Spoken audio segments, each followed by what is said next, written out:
Eu gostaria de convidar você a abrir a sua Bíblia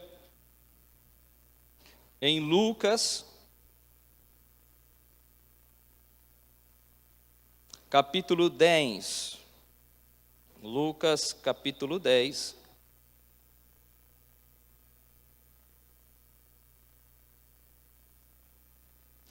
Versículos de 25 a 37.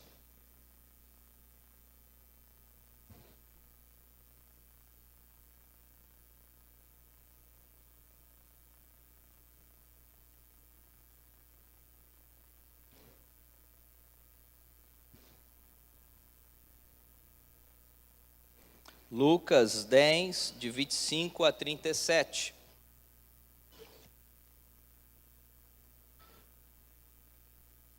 Diz o texto: certa vez um advogado da lei levantou-se com um propósito de submeter Jesus à prova e lhe indagou: Mestre, o que preciso fazer para herdar a vida eterna?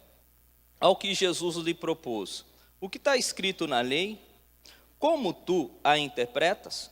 E ele replicou: amarás ao Senhor teu Deus de todo o teu coração, de toda a tua alma, com todas as tuas forças, com toda a tua capacidade intelectual, amarás ao teu próximo como a ti mesmo.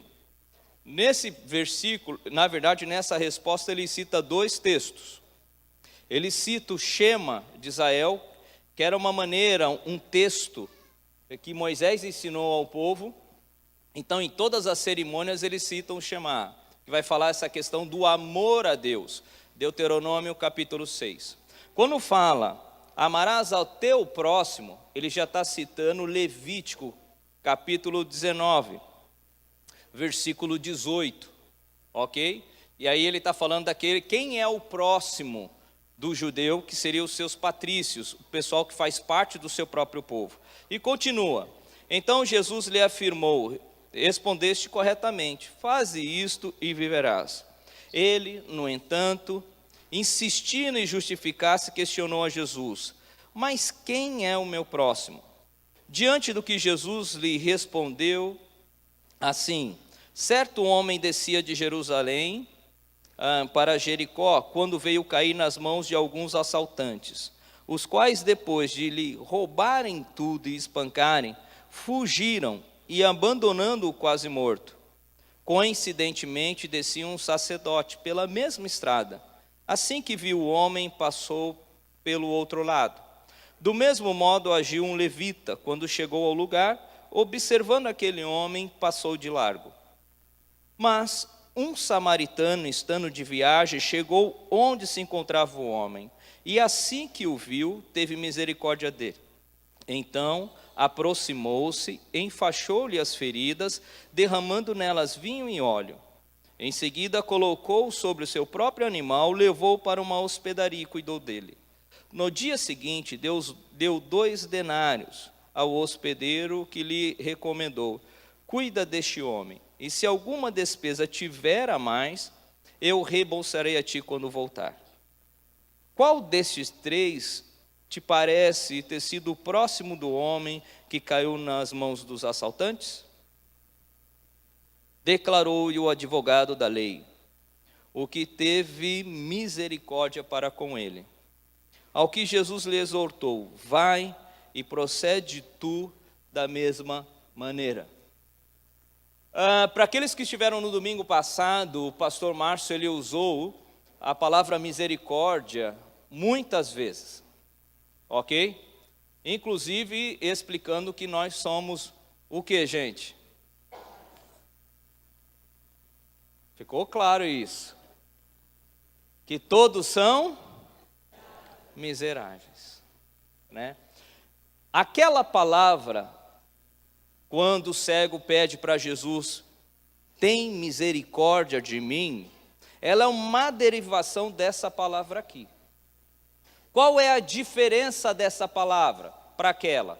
Lá, nós estamos na posição de miserável, pedindo para que Deus venha nos socorrer por conta das nossas misérias. Nesse texto, nós que somos miseráveis, estendemos a mão para aqueles que estão vivendo em suas misérias. Entendeu isso? É a mesma palavra, a denominação da palavra. É uma derivação no grego. E para que a gente possa discutir esse texto, conversar esse texto à luz das Escrituras, essa mensagem eu também compartilhei com jovens. Assim que eu voltei de rancharia, e eu vou estar trocando uma ideia, conversando com vocês. Mas eu gostaria que a gente ouvisse uma música, que tem a ver com tudo que eu vou falar aqui. Pode colocar, por gentileza?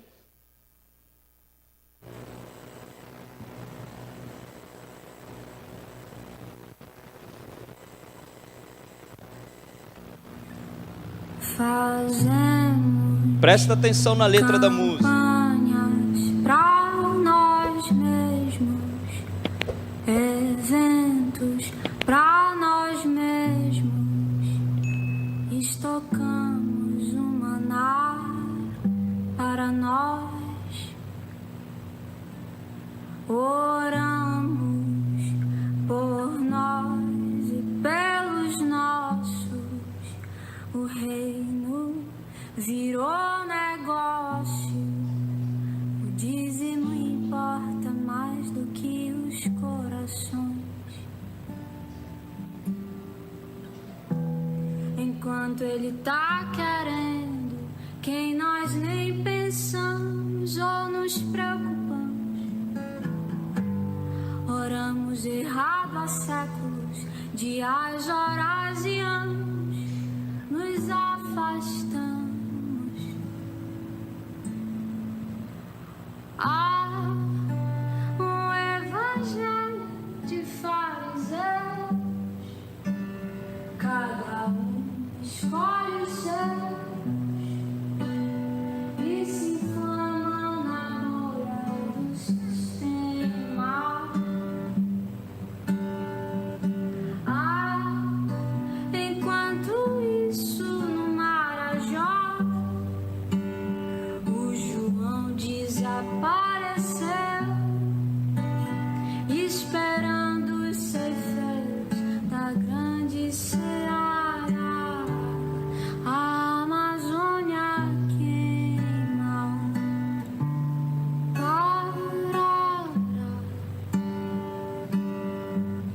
Uma criança morre.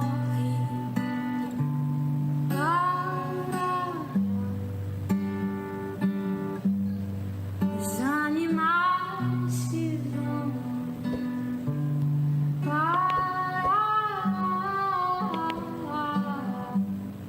Superaquecidos pelo ego dos irmãos, um evangelho de fariseus. Estamos apodrecendo o corpo de Cristo, o sangue não tá circulando, o sangue tá coagulando.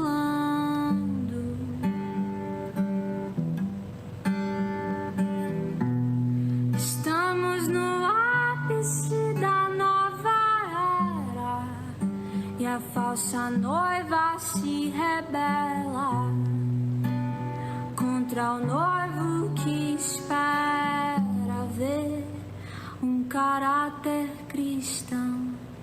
Há um evangelho de fariseus, cada um escolhe o seu e se inflamam na bolha do sistema. Enquanto isso no Marajó, o João de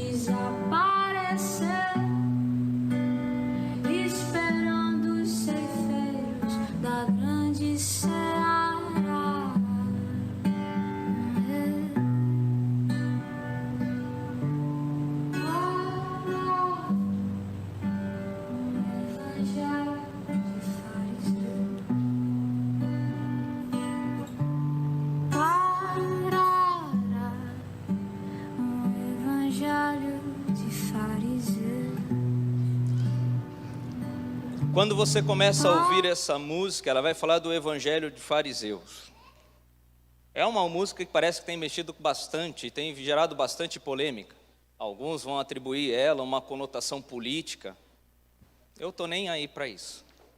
Eu sei que quando estava lá em Rancharia, ouvindo essa música, e colocaram no grupo que a gente estava lá, essa música mexeu muito comigo.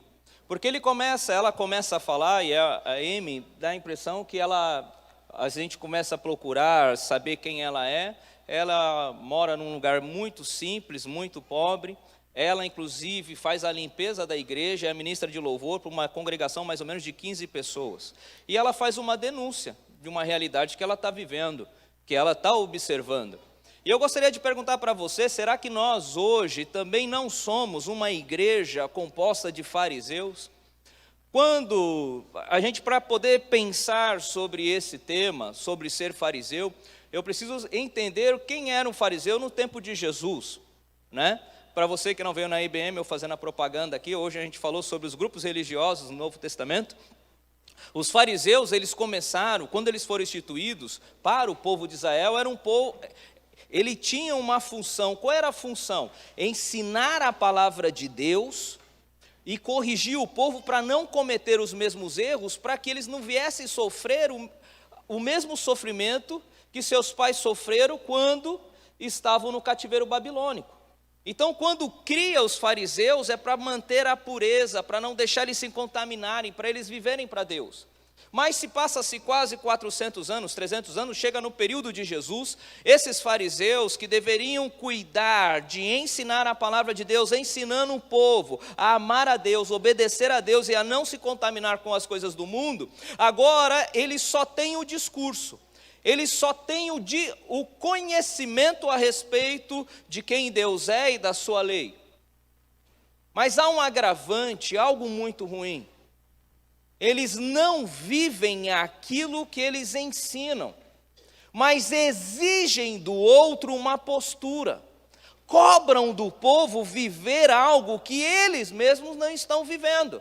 Então, o fariseu, já no tempo de Jesus, presta bem atenção, é aquele que detém o conhecimento a respeito das Escrituras, sabe como tem que viver, mas opta em não viver, mas faz da religião o seu centro, porque está no meio, está aqui. Então, quando ela fala um evangelho de fariseus, ela está tentando passar a ideia, pelo menos é o que eu espero, é de pessoas que conhecem, que têm um conhecimento, que conhecem as Escrituras, que sabem quem Deus é, que inclusive ensinam outros, mas acabam não vivendo. Vivem numa bolha dentro da sua religião, dentro da religiosidade, e não contribuem para nada. Então, quando ela lança esse desafio, quando ela, na verdade, faz essa denúncia para conosco, ela está falando assim, será que hoje a gente está fazendo parte desse evangelho de fariseus? E eu gostaria de perguntar para você, talvez você esteja aqui, você tenha o conhecimento, você sabe quem Deus é, você está cansado inclusive de estudar a palavra, a pergunta é, essa palavra, ela tem gerado vida em você? Ou ela só serve para a vida do outro? Porque quando a gente está preso no evangelho dos fariseus, presta bem atenção, a gente vai vir assistir os cultos, a gente vai cumprir as nossas obrigações, e a nossa vida vai ser só isso. E eu não estou falando que vir ao culto é algo ruim, pelo contrário, é extremamente necessário. Mas não é só isso. Quando a gente olha para o texto que acabamos de ler, presta bem atenção, quem está falando com Jesus é um doutor da lei, alguém que conhece o Antigo Testamento, um teólogo do Antigo Testamento, alguém que conhece as Sagradas Escrituras. E a pergunta que ele traz para Jesus, na intenção de pegar Jesus em uma armadilha, ou colocar Jesus em contradição, como é que eu posso alcançar a vida eterna? E Jesus é interessante porque a resposta que ele dá é uma outra pergunta. Bem comum isso, inclusive, no mundo grego, na questão da filosofia. ele lança a pergunta: o que as Escrituras, o que a lei fala a respeito disso? E quando Jesus fala dessa maneira, ele está validando o Antigo Testamento, mostrando que o Antigo Testamento é palavra de Deus e que também pode, através dele, do conhecimento que você tem desse Deus, chegar à vida eterna. E aí, esse doutor da lei que parecia que estava agora, ia pegar Jesus, agora ele é pego. E automaticamente ele já responde, citando um texto que todos eles citam o tempo todo nos seus cultos. Amarás ao teu Deus de todo o teu coração, com toda a tua força, com toda a tua alma, com todo o teu intelecto. Está falando assim, que nós, se queremos alcançar a vida eterna, precisamos amar a Deus com todo o nosso ser, de maneira completa. Mas aí ele não para aqui. E aqui ele está citando, então, como eu já disse, Deuteronômio 6. Mas ele continua: amarás ao teu próximo como a ti mesmo. E nesse caso, quando você vai ler lá em Levítico, você vai perceber que o próximo ali são os compatriotas. O próximo ali são aqueles que fazem parte da mesma nação. Talvez para nós entendermos hoje, o próximo seriam aqueles que seriam brasileiros. E todos os outros que a gente pudesse tratá-los de qualquer maneira, porque não fazem parte da nossa pátria. Mas ainda eu gostaria de afunilar um pouco mais isso. Talvez, presta bem atenção, para alguns evangélicos, o próximo são aqueles que vêm à igreja. São aqueles que comungam da mesma fé. São aqueles que talvez frequentam o mesmo grupo religioso. São aqueles talvez que frequentam a mesma célula. São aqueles que estão aqui. Então talvez a preocupação de muitos, o próximo, a gente até está atento com aqueles que estão vindo aqui, e isso não é ruim. Porque você vai ver vários textos das Escrituras dizendo que nós temos que nos preocupar uns com os outros, cuidar uns dos outros. A Bíblia é repleta de textos nesse sentido. Mas nesse caso aqui, Jesus explica que o próximo está além do nosso relacionamento, daqueles que comungam a mesma fé, daqueles que fazem parte da mesma pátria, daqueles que assistem o mesmo culto que a gente. Jesus, quando começa a explicar, ele conta a parábola. E presta bem atenção, para um líder religioso, a primeira barreira que ele vai encontrar nessa história que Jesus conta é o samaritano. Porque para o judeu no tempo bíblico, o samaritano é um herege. Por que ele é um herege? Porque ele adora no monte de Gerizim. E lá, presta bem atenção, eles têm o seu próprio sacerdote. Você lembra, a gente cantou uma música da mulher samaritana. Aonde nós devemos adorar? Ela joga essa mesma, porque os samaritanos, ele tinha o seu sistema de culto, o seu sistema religioso, o seu sacerdote e os seus próprios ensinos diferentes, embora sendo mestiços do povo judeu.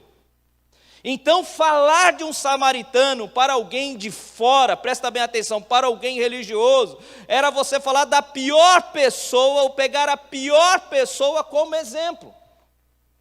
E quando ele chega aqui, Jesus fala assim: olha, eu vou contar uma história para você.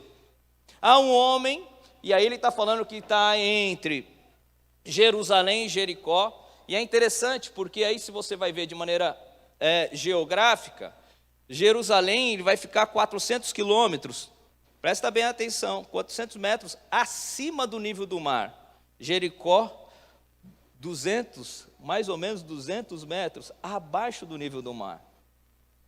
Você está descendo. E diz que a estrada de Jerusalém para chegar em Jericó, ela vai serpenteando. Ao lado, vários rochedos. Um lugar muito propício para você ser assaltado. É capaz até, alguns comentaristas dizem que essa história até talvez fosse verdade, ou algum acontecimento que Jesus soube a respeito. Então era um lugar que era perigoso, era uma estrada que era perigosa, porque ela era toda serpenteada, ela não tinha muita gente, e era fácil de ser roubado. E aí diz que um homem passando ali, desavisado, ele encontra com os bandidos, e os bandidos, além de tirarem tudo dele, presta bem atenção, batem nele e lançam ao chão como se ele estivesse morto. O que chama a atenção nessa história, Jesus está falando, a pergunta, ele está dando uma resposta à pergunta do doutor da lei: quem é meu próximo? Jesus fala que esse homem que foi assaltado, maltratado, violentado, é jogado na beira da estrada. Só que descendo de Jerusalém, o centro religioso, passa um sacerdote. Um sacerdote era aquele que representava, tinha a função de representar o povo diante de Deus. Você imagina um negócio desse? Diz que quando ele olha aquele homem estendido ao chão, ele passa de largo. O que é isso? Ele passa para o outro lado. Se fosse uma calçada, para o outro lado da calçada, e não mexeria com aquele homem. Mas não só isso, daqui a pouco ele cita uma outra pessoa. Ele cita o levita, que também trabalha no templo, que também tinha uma vida religiosa, e o seu trabalho dependia disso. Diz que o levita, descendo pelo mesmo lugar, age da mesma maneira que o sacerdote, passa para o outro lado deixando. Talvez você fale assim, mas Jades, por que eles fizeram isso? Porque para a religião judaica, você tocar em alguém morto, principalmente se você trabalha nessa parte religiosa, você é considerado como impuro. Então você não pode tocar em cadáver. Então talvez o medo deles de tocar, de chegar perto, de tentar acudir aquele homem, é que se eles chegassem lá, encostassem naquele homem, eles não estariam mais aptos para poder adorar a Deus, e teriam que passar por todo o ritual, presta bem atenção, todo o ritual de purificação. Então eles decidem entre continuar puros e estender a mão, agindo com misericórdia. Eles preferem continuar puros.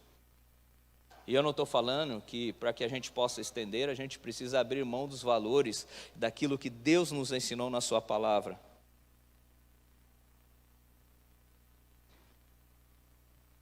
E aí deixa. Mas o que mais surpreende nessa história é o terceiro elemento dessa. O terceiro personagem é o samaritano.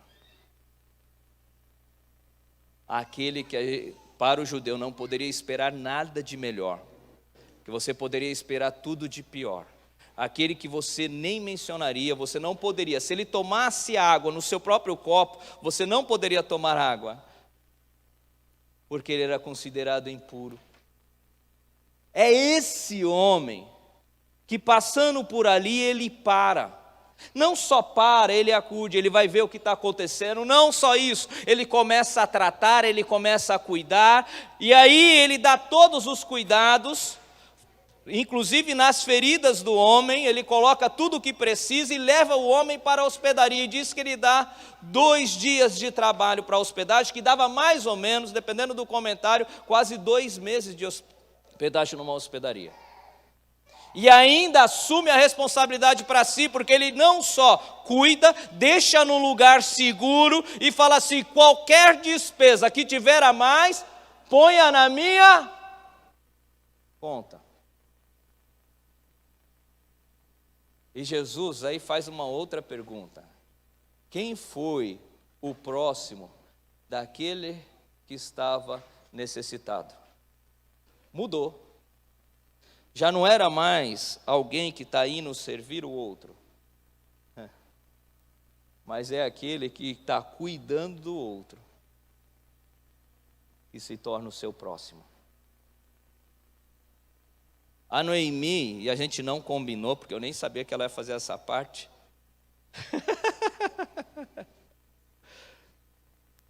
Me chamou muita atenção. A gente está vivendo numa corrida tão frenética, tentando aplacar as nossas necessidades, que a gente já não descansa mais. Vivemos o todo o tempo produzindo para adquirir coisas, comprar coisas, viver, desfrutar, lógico, de uma vida legal. Mas fala o texto que Deus dá para aqueles que Ele ama enquanto... Lógico que aqui eu preciso abrir um parênteses. Não é você vivendo, dormindo, aí o cara fala assim, não, eu já entendi. Eu vou começar a dormir de manhã até o outro dia e esperar cair na conta. Mas ele está falando que aqueles que são do Senhor, presta bem atenção, sabem que podem trabalhar, sabem que podem se esforçar, podem fazer tudo e podem descansar, porque é o Senhor que vai continuar dando, suprindo as suas necessidades. Mas por que eu estou falando isso? Porque hoje, na nossa correria do nosso dia a dia, muitas vezes... pessoas que estão precisando, nós estamos passando perto delas e não estamos fazendo nada.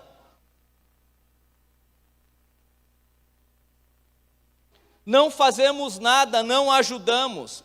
Quer ver uma coisa? Você pode fazer uma pesquisa agora, bem rápida, da sua própria vida essa semana. Quem você ajudou? Você se tornou próximo de quem nessa semana? E aí a gente pode dar várias desculpas, inclusive até as nossas próprias atividades dentro da igreja. Olha, eu não tive condições de poder atender alguém porque eu tinha responsabilidade com a igreja. Dá a impressão que se a gente utilizar dessa resposta, talvez a gente esteja mais perto do doutor da lei do que do samaritano. Mais perto do sacerdote, do levita, do que do samaritano.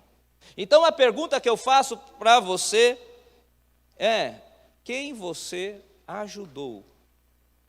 De quem você se tornou próximo nessa semana?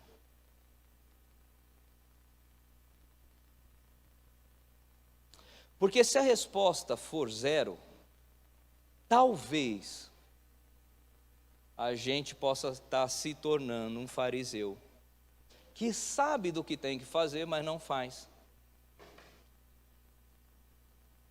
Em nome da religião e do nosso próprio bem-estar. E aqui eu quero fazer uma outra pergunta. Você está vendo que eu estou chapando vocês de pergunta, né? Enchendo vocês de pergunta. Você lembra de algum próximo que chegou perto de você quando você estava no pior momento da sua vida?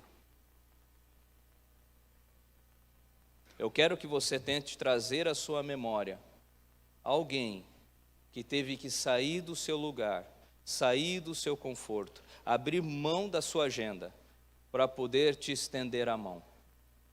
Alguém aqui teve alguém que já fez isso? Levanta a mão aí. De alguém que estendeu a mão quando você era um miserável.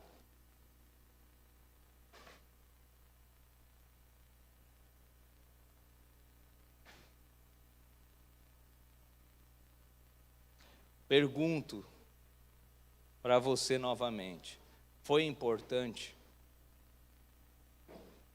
Falem aí para mim. Foi?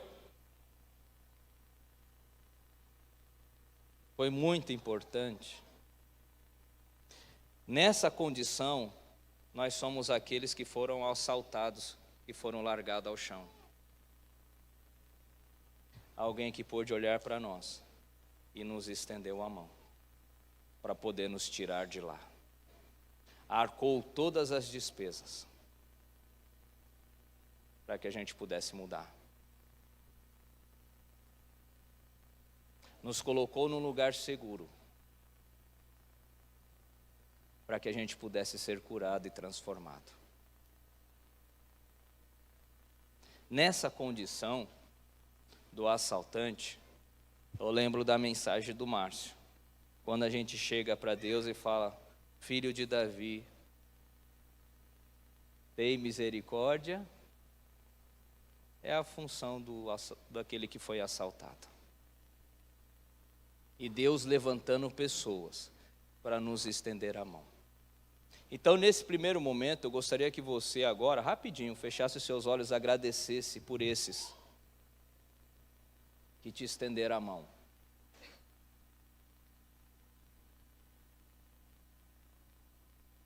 Por esses que te ajudaram no momento que você mais precisava. por esses que cuidaram de você quando você não tinha forças para poder continuar. Começa a agradecer a Deus. Esse é o primeiro momento, a gente precisa ter esse momento, porque isso aí é Jesus respondendo às nossas misérias, mandando alguém para agir em nosso favor. Ninguém chega sozinho no reino. Deus sempre vai usar pessoas. Então agradece nesse primeiro momento.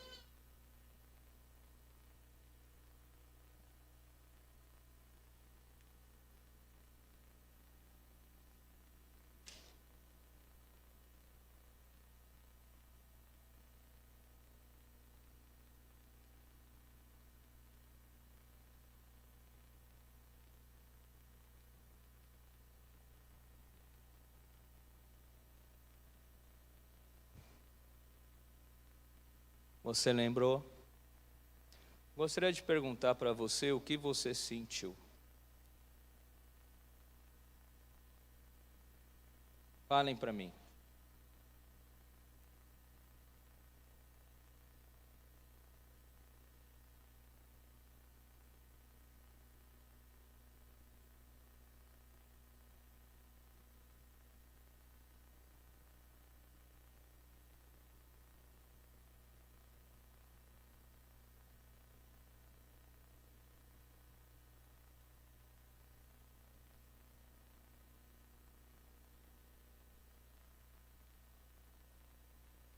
Pronto. Você está vendo isso? Foi porque um samaritano te abordou. Porque não se preocupou com que religião você serve, não se preocupou com a sua classe social, não se preocupou com o que você tem para lhe dar em troca, não se preocupou com nada disso, simplesmente lhe estendeu a mão.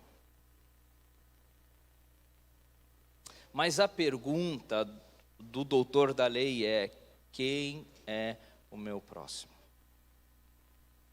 E aqui eu gostaria de mudar o miserável que consegue enxergar a miséria do outro e lhe estende a mão. Agora a gente vai dar um giro de 180 graus. Agora nós podemos estar no lugar do doutor da lei que detém todo o conhecimento e vivemos para nós mesmos, ou podemos agir com o samaritano. Independente do que as pessoas possam falar a nosso respeito ou pensar a nosso respeito, estender a mão para aqueles que estão precisando. Só tem um jeito. Ela fala que a gente passou na música a fazer canções para nós mesmos, programações para nós mesmos, e não tem problema, o que eu disse para a molecada é, não tem problema a gente fazer um culto, não tem problema a gente fazer uma programação para nós, na questão de fortalecer, de nos educar, de nos ensinar, para que a gente possa servir melhor lá fora. O maior problema é quando eu só venho participar dessa programação pensando em mim mesmo. Seja qualquer programação que a gente possa elaborar e fazer. O maior problema, a maior dificuldade é quando eu só participo das programações para poder me salvar, e não para servir de salvação para aqueles outros que vão participar também. Então, por exemplo, nós vamos ter a programação das mulheres, já vou fazer um marketing aí dia 16. Você pode vir aqui, talvez, com a intenção de querer ser salva, de querer encontrar a resposta para a sua vida. Ok, está mostrando o seu papel de miserável. Está bem claro. Mas o que Jesus está querendo dizer é o seguinte: assim como Ele tem cuidado das nossas misérias, presta bem atenção, Ele nos dá a capacidade nele de poder chegar aqui, apesar de não ter o que oferecer, servir a mão àqueles que estão precisando. Isso quer dizer que enquanto você chegar, mulher, na semana que vem, para participar da programação, não venha esperando as coisas para você, mas seja um instrumento de Deus, olhando, observando aquelas que estão participando, para ver como você pode servir. Da mesma maneira, os cultos, quando a gente vem, se você vem aqui, não tem problema, você vir aqui a respeito, querendo louvar o Senhor, querendo uma resposta, querer que a sua vida mude, não tem problema nenhum fazer isso. Tem muitos que vão viver dentro da igreja fazendo a mesma coisa, até morrer. Mas presta atenção, tem aqueles que entenderam o Evangelho. Tem aqueles que mesmo não tendo nada para oferecer, tendo Jesus tem tudo e fala assim: Senhor, eu vou lá cultuar, eu vou lá celebrar, eu quero adorar o Senhor, então me dá a oportunidade de servir, amar aqueles que vão estar lá. Aí a participação dessa pessoa aqui no culto é diferente. Ela não fica esperando um abraço do pastor, ela não vai ficar esperando o cumprimento do pastor, ela não vai ficar esperando que o líder a reconheça, mas pelo contrário, ela está aqui assim: Senhor, quem que o Senhor quer que eu abrace? Quem que o Senhor quer que eu sirva? Quem que o Senhor quer que eu ajude? Porque eu já entendi que o amar ao Senhor tem a ver com amar aqueles que Ele está colocando ao meu redor, e aí eu me faço próximo desses. Então a minha participação do culto, a minha participação, presta bem atenção, muda. Eu vou vir para cá para ser um instrumento de bênção na vida daqueles que estão. Por isso que eu não posso sair correndo do culto. Lógico, se você mora muito longe, né? A gente leva em consideração. Mas se nós somos uma comunidade de pessoas que entenderam o Evangelho, nós vamos vir aqui, nós vamos participar das células, nós vamos participar das programações, todas elas com a intenção de ser instrumento de bênção na vida daqueles que estão precisando. Por isso que eu não vou vir sozinho, por isso que eu vou ter que desviar a rota talvez para trazer alguém que não pode. Por isso que eu não vou chegar aqui e falar assim: caramba, olha, já deu meu tempo, já peguei minha bênção, eu vou embora. Mas pelo contrário, Senhor, eu vou ficar aqui para que eu possa de alguma maneira abençoar. Eu ia pedir para deixar as cestas aqui. Não deu tempo. O pessoal aqui, é muito rápido. Quando eu fechei o olho da oração, já tinha subido as cestas. Mas eu ia mostrar, imagina, nós estamos em quantos aqui? Chutem aí para mim. Uns 300, 200 e pouco, 300. Vamos jogar para cima, né? Para dar uma alegria e tal. Você acha que essa quantidade de cesta representa a nossa comunidade? Falem para mim. Representa, gente? Eu acho que a gente está bem aquém, não está? Tem muito mais gente, não tem? Eu também acho. Então o que está faltando com a gente? Fala para mim. Uma das coisas que a gente tem adotado em casa é: a gente vai fazer compra, já vai separar na compra que a gente está fazendo aquilo que a gente vai dar. Lógico que com o passar do tempo as coisas têm melhorado muito. Amém, igreja? A gente coloca umas peças de carne, a gente vem com o carrinho 2, 3, a gente deixa um carrinho para abençoar.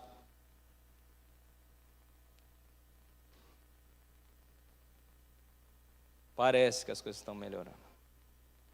Mas você já percebeu que aí a gente diminuiu a nossa compra e a gente foi deixando de tentar de alguma maneira, por o pouco que seja. Se eu estou levando sacola, estou levando 2 sacolas para minha casa, eu poderia dar meia sacola, um item só, para poder ajudar os outros.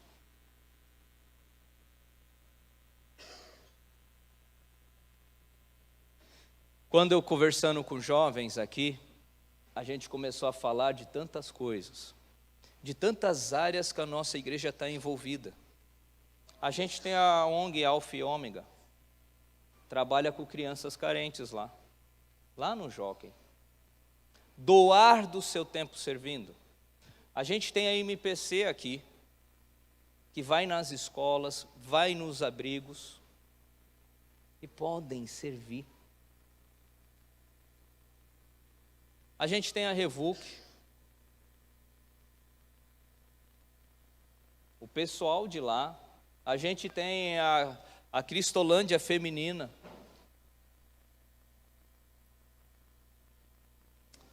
São tantas áreas, e a minha pergunta para você é a mesma: aonde você está sendo relevante na sociedade?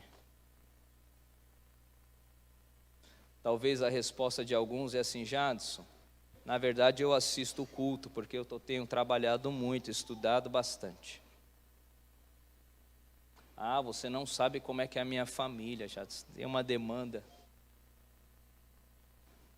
Na verdade a gente pode passar aqui, presta bem atenção, a noite toda justificando. Ou a gente pode sair daqui com um compromisso diante do Senhor, falando: Deus, me ajuda a ser próximo, como o Senhor é próximo de mim. Como o Senhor levantou pessoas naqueles momentos mais difíceis da minha vida para estender a mão. Me ajuda a não viver só para mim.